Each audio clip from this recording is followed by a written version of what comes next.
And now, moving forward, we can just make this last snippet. It may have to be about 10 minutes. Because we may have to end a little bit early because I need to be out by about 7:15. I can rush through all of this this last story here, and then we can just kind of digest it and talk about... Final snippet is, the NX here, so... Go. All right, our report. Well, it's kind of a Wii U and NX combo story, and 3DS. We kind of got it all kind of wrapped in here. Nintendo's hardware, legacy, what's going on, but mostly an NX focus. I think it all, the Wii U stopping production, the 3DS long life, it all relates. It all comes together in the conspiracy that is the NX. It's going to give it to you. It's going to... A report from Nikkei came out stating that the Wii U was stopping production at the end of the year. And this story got a lot of major traction and was covered pretty extensively. A lot of reaction videos. I watched a lot of people talking about it. And they were mostly reflecting on the Wii U's short life and what this meant moving on. Well, it turns out that Nintendo came out denying the story and saying that they're not stopping production on the Wii U. And this makes me think about the fact that as a hardware life lives on, the costs to build like the Wii U and the 3DS goes down. Like as we get closer to the NX and as just the years go on, it's just natural progression that, we see it with terabyte hard drives, everything like hardware costs go down over time. So that makes sense that the Wii U and the 3DS are becoming a lot cheaper to make over time. So I'm wondering, with the Nintendo NX coming out, if Nintendo is going to continue the life of the Wii U and 3DS since it's so inexpensive for them to make. And as we see, there's several different models of like the 3DS where it's the new 3DS, the XL, the 2DS. It seems like the 3DS has gotten to a point where it's pretty inexpensive to make it. So I'm wondering if they're going to keep production kind of at a moderate level and continue to produce, because these... it makes me think about how the Wii U and the 3DS are still making these AAA titles, these major games that, like, Pokken just came out. We got Zelda Wii U coming out. We have Color Splash coming out. We have Sun and Moon coming out on the 3DS. We have all these major games still coming out. Zelda U too. Yeah. Like, even though that's like probably going to come on NX, it is definitely on Wii U, and they wouldn't put that on a console that's done, I would think, So I'm thinking these consoles still have a lot of life left, and since they're like becoming so inexpensive to make, I'm wondering if the NX is going to come out for those early adopters. They're going to make a good supply of them, and this is kind of a way to maybe work their way back with like keeping costs down, making some money back with the NX of those early adopters, those hardcore fans like us who are inevitably going to buy it. But handheld release. It's interesting that they say, like, for sure, like, we're not stopping. And it could be, who knows, maybe they're trying to keep faith in the Wii U. But I think it makes sense. It made me just kind of dwell on the fact that maybe they want to continue to make money off these consoles, and then the NX will be a port console, and they'll port a lot of these games to the NX. Well, we talked about that last week, that well, maybe we didn't. We talked about, like, the whole concept of if they're making a new Smash for the NX, which seems to be getting more and more credible and possible and likely to happen, with them still working on it, with the rumors previously that they're doing a Smash NX port and stuff, you wonder if they're doing ports, why would they not just do, why would they do that if it's not backwards compatible? Yeah. Like, why have a new iteration of Smash? Right, totally. If you can just put in your Wii U copy. And so I don't know if it's backwards compatible, which makes me think that it's going to coexist along. Yeah. And they kind of, when Iwata gave that one conference when he kind of announced mobile and everything and talked about how we're not giving up on consoles, he kind of foreshadowed the NX and kind of showed how the 3DS was still there, the Wii U was still there. They're kind of all interconnected.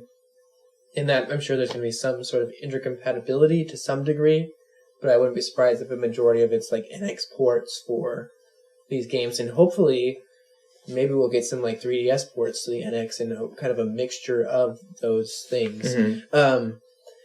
The major story of the week really was that the NX supposedly had a couple of controller leaks, and these all got a lot of attention, but we found out they were all fake, like really elaborate fakes. Really well done. Really, Shout out to really- that guy. Idea of his name or No, I don't know their names. But the one guy did a whole like 3D model and made it look super realistic, that white one, and then another person completely 3D printed. It's like there's a video showing him like sanding it down, spray painting with like matte painting, and then gloss painting, and then like made these little triangle scroll wheels that he glued into the top, like super elaborate, next level stuff. yeah. And it's pretty crazy and Not surprising though. not surprising. And it was a really good, accurate patent recreation, and I thought it was looked really slick. And like I agreed with a lot of like I'm glad that it's not the actual thing. Yeah. Well, But it did look pretty slick and pretty cool. yes. Some of the on his DeviantArt, some of the pictures he had were much cooler than the ones he actually ended up making. And well, and the concept too that if it was that shape, you could put it into like controller, like more PS4 kind of or GameCube controller, little what are they called? Just the little grips, yeah, like, just handles. you know, because it just had like no handle, and you would be kind of just holding the screen, and get really uncomfortable. Yeah. But if you had those grips, the handles, then yeah.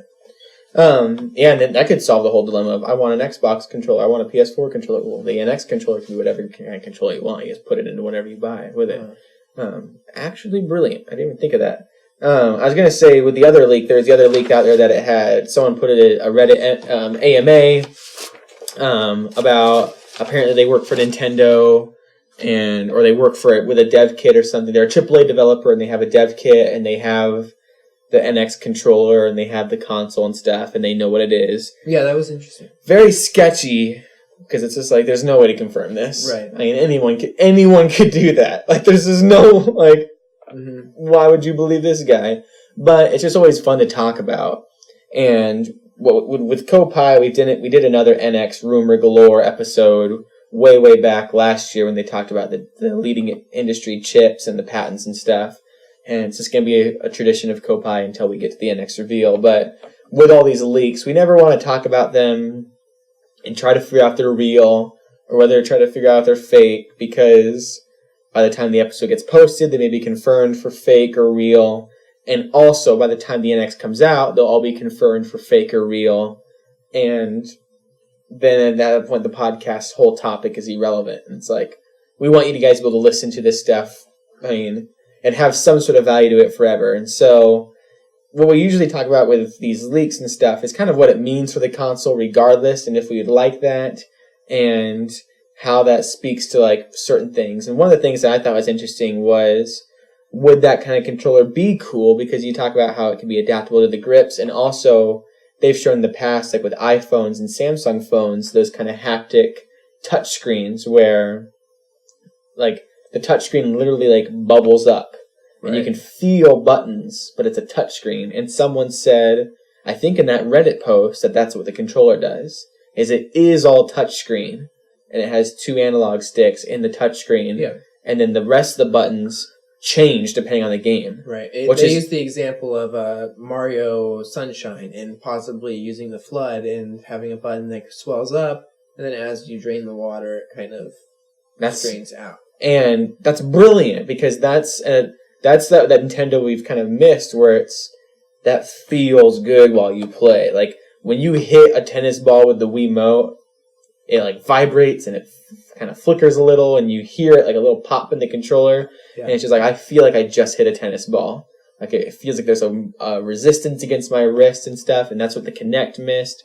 I don't know if the PlayStation Move had that, but it just always seemed to like be lacking that. Like the Wii U was intuitive and it felt like it had good feedback, and if they could have that with the touchscreen of the NX controller, which is probably going to be a touchscreen in some sort of way, whether it's full screen or not, if they could add in those buttons, that would be the most insane controller ever, just because what other button can do that? And like that was what the GameCube excelled at, was that it was buttons made for the games that Nintendo had.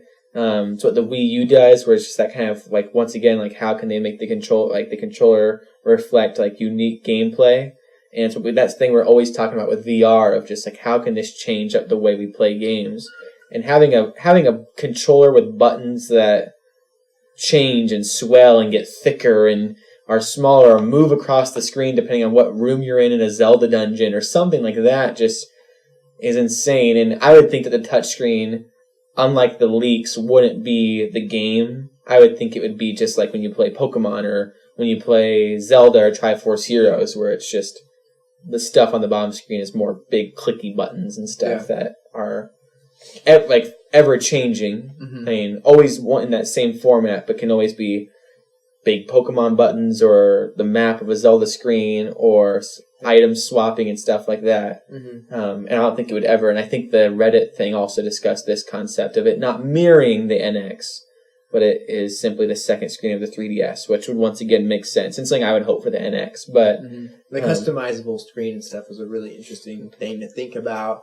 A possibility of that and being able to add your own icons and how the 3DS, that's a big thing about the 3DS is its customizability, and they're always releasing these new themes and skins and all that. It really makes me think about just thinking about the haptic feedback and interesting concepts and how Nintendo's so well at gamepad and Wiimote is just if they would have stepped into the VR game, what that would have been like and how they would have been able to do, because they do so good with their latency free and their technology with the gamepad that they personally invented and made it like nobody else has such a lag free gamepad to TV kind of thing.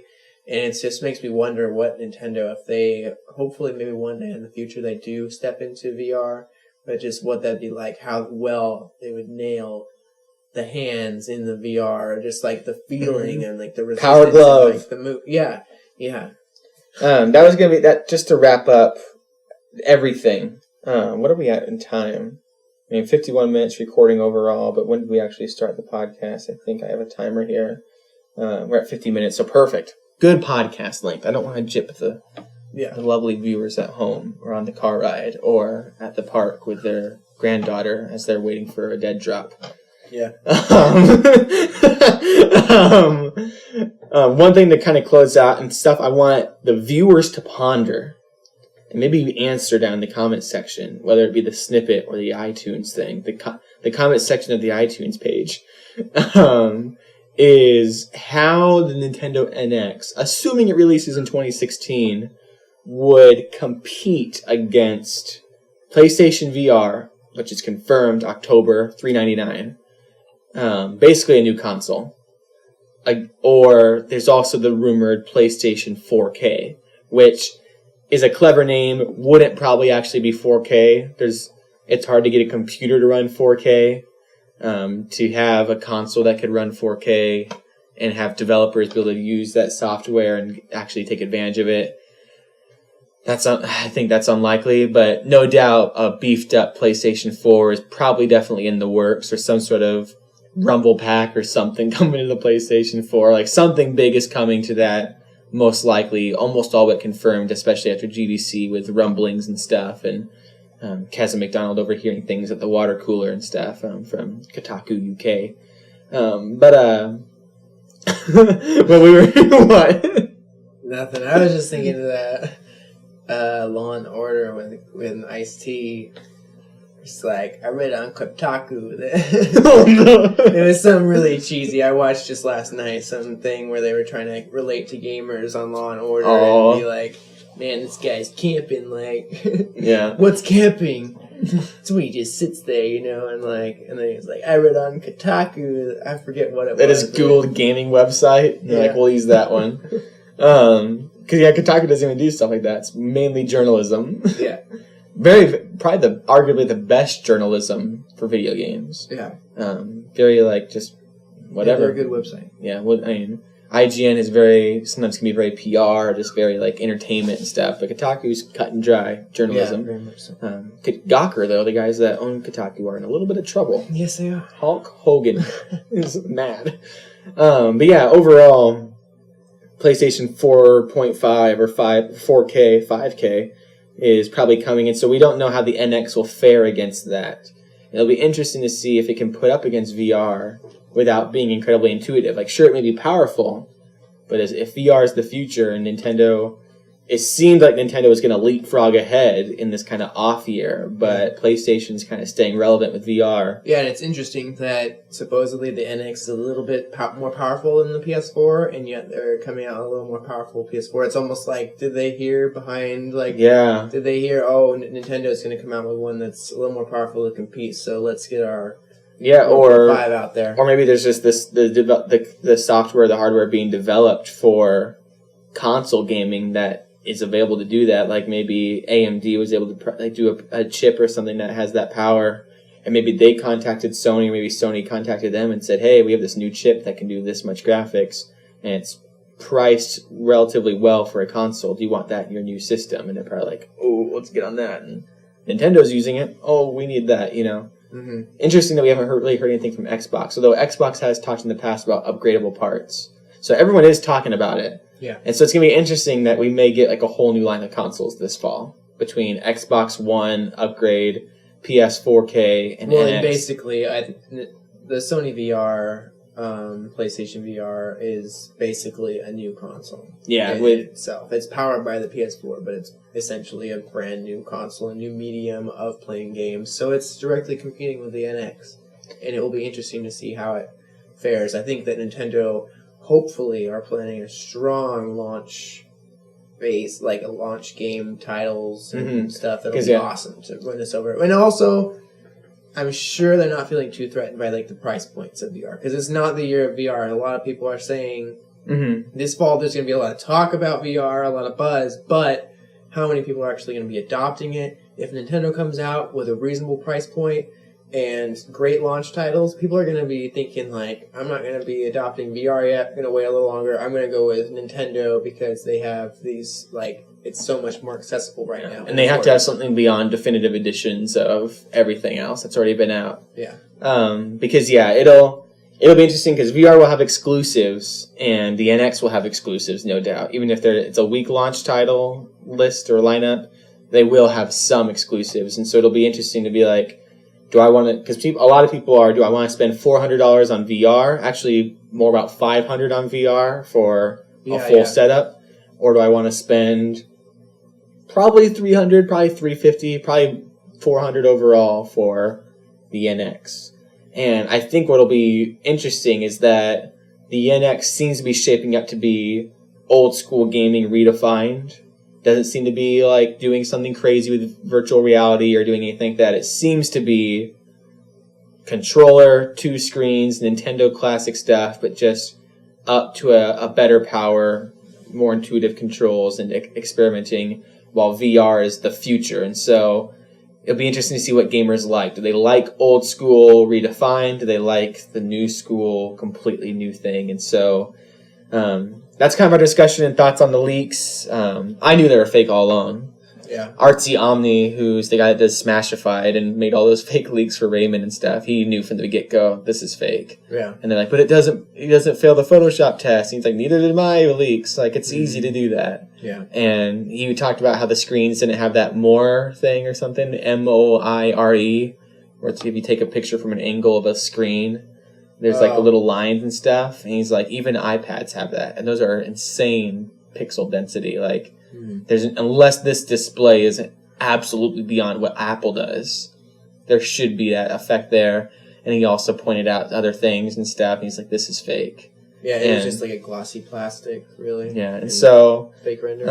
I thought it looked. I wasn't saying definitively real or not real. I just said it looked pretty cool, and that it's interesting to see, and that it's a good patent recreation. That was, I think, my comments. Was that it looked really slick. Even if it's fake, I'd be wanting to have that in my hands and just check it out and be like, this is cool and it's a great patent. Yeah, hopefully he sells them on Etsy. Etsy, just get on there, man.